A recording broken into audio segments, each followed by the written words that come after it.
Vous l'avez entendu, les jeunes représentent 50% des morts sur les routes en Vendée. Pourtant, les campagnes de sensibilisation sont de plus en plus présentes, partout, sur tous les supports. Alors, est-ce que les messages de la sécurité routière ont du mal à passer? Caroline Tronche, Arnaud Barrier.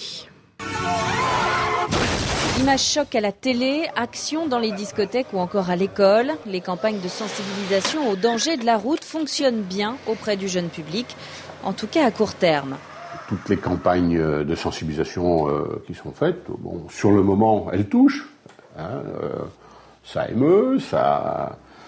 Oui, on est tous d'accord. Et puis après, quand on est pris dans un milieu un peu festif, on a tendance à l'oublier. À partir du moment où les jeunes arrivent à 14 ans, au moment où ils montent sur un scooter, bon, ils commencent à se sentir, oui, un peu indestructibles, invulnérables. Ça n'arrive qu'aux autres.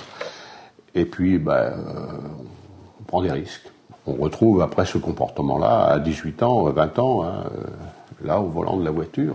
Le risque d'être impliqué dans un accident de voiture diminue avec l'expérience du conducteur. Ce risque est divisé par 3 au bout de 5 ans de conduite, par 4 au bout de 7 ans. Autant dire que la prudence doit être extrême au moment où le jeune conducteur décroche son permis de conduire. Pour certains, la prise de conscience des dangers de la route doit même se faire à la maison. Les jeunes qui ont pu témoigner, qui étaient très proches de ceux qui ont péri dans les accidents, disent qu'en réalité, le message qui passe le mieux aujourd'hui, ce n'est pas la campagne de prévention que va lancer l'État, ça ne va pas forcément être le discours des gendarmes, mais c'est plutôt ce que les parents vont prodiguer comme conseil.